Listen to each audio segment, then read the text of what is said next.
भारतीय शेयर बाजार में एक बार फिर तेजी का माहौल देखने को मिल रहा है। बीते हफ्ते निफ्टी और सेंसेक्स ने मजबूती दिखाई और इस हफ्ते भी निवेशकों को ऐसी ही उम्मीदें बाजार से बनी हुई हैं। मेटल और पीएसयू बैंक सेक्टर्स की शानदार रैली ने बाजार को ऊपर ढकेला और अब सबकी नजर दूसरी तिमाही के नतीजे, बड़े आईपीओ और अंतर्राष्ट्रीय घटनाओं पर टिकी है। तो चलिए इस रिपोर्ट में आसान भाषा में समझते हैं इस हफ्ते बाजार के रुझान, मुख्य ट्रिगर्स और संभावित रिस्क। देखिए, बीते हफ्ते शेयर बाजार ने अच्छा प्रदर्शन किया और इस हफ्ते भी तेजी जारी रहने की उम्मीद है। बीते हफ्ते निफ्टी 0.97% और सेंसेक्स 0.28% की बढ़त दर्ज करके क्लोजिंग देकर गया। निफ्टी 24,894 और सेंसेक्स 81,207 अंकों पर बंद हुआ। सेक्टर्स का प्रदर्शन आप देखेंगे तो पिछले हफ्ते मेटल सेक्टर ने सबसे ज्यादा यानी 3.93% की बढ़त दिखाई। इसका कारण था अमेरिकी डॉलर की कमजोरी, यूरोपियन यूनियन द्वारा स्टील इंपोर्ट पर 50% का टैरिफ लगाना और चीन में स्टील प्रोडक्शन में कटौती करना। पीएसयू बैंक लगभग 4.25% की बढ़त के साथ चमके, जबकि प्राइवेट बैंक्स में 3% के आसपास की ग्रोथ दिखी। ऑयल एंड गैस भी 2.5% से ज्यादा की तेजी दिखाता हुआ नजर आया और डिफेंस ने भी 2.5% से ज्यादा की तेजी दिखाई। इसके अलावा आईटी और एफएमसीजी सेक्टर्स में मामूली बढ़त रही है, तो लगभग सभी सेक्टर्स अच्छा प्रदर्शन करते नजर आए।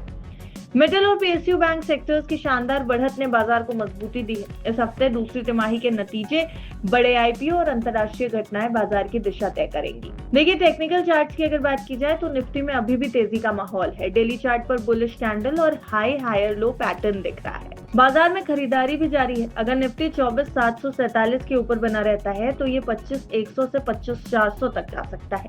हालांकि 25,400 के आसपास एक मजबूत रेजिस्टेंस है जो जून और सितंबर 2025 के हाई से जुड़ा हुआ है। वहीं देखा जाए तो नीचे की ओर 24,400 से 24,600 का सपोर्ट जोन अहम होगा, जो 200 दिन के ईएमए और पिछले निचले स्तरों से मेल खाता है।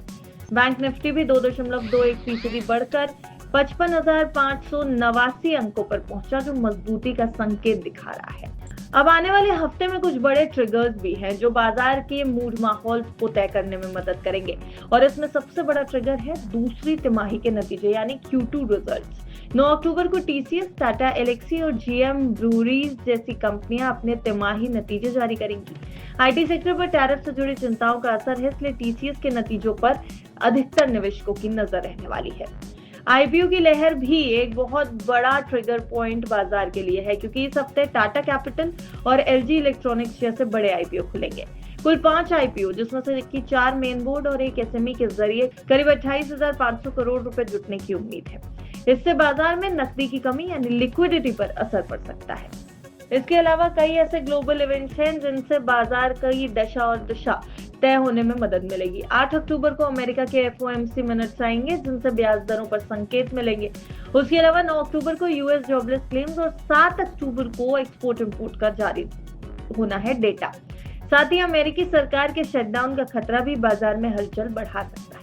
भारत के लिहाज से अगर देखा जाए तो 6 अक्टूबर की तारीख जो है वो काफी महत्वपूर्ण रहेगी, क्योंकि इस दिन मैन्युफैक्चरिंग और सर्विस पीएमआई जारी होगा, जबकि 10 अक्टूबर को फॉरेक्स रिजर्व का डेटा आएगा और ये दोनों ही दिन निवेशकों के लिए बेहद अहम है।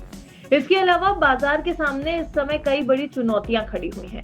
एफआईआईज की बिकवाली जिनमें सबसे पहली चुनौती है। अक्टूबर के पहले 2 ट्रेडिंग सेशंस में विदेशी निवेशकों ने 3,188 करोड़ रुपए के शेयर बेचे, जो बाजार के लिए एक नेगेटिव ट्रिगर की तरह काम करके गया है। रुपए की कमजोरी भी एक ऐसा ट्रिगर है जो बाजार को पीछे की ओर खींच रहा है। पिछले हफ्ते रुपया 36 पैसे गिरकर 88.40 प्रति डॉलर पर आ गया। लिक्विडिटी पर दबाव भी एक बेहद ही नेगेटिव ट्रिगर नजर आता है। बड़े आईपीओ के कारण बाजार में कैश फ्लो की यानी नकदी की कमी देखने को मिल सकती है। कुल मिलाकर इस हफ्ते बाजार में तेजी की संभावना है, लेकिन सावधानी जरूरी है। अगर निफ्टी 24,747 के ऊपर बना रहता है तो 25,100 से 25,400 का स्तर छू सकता है।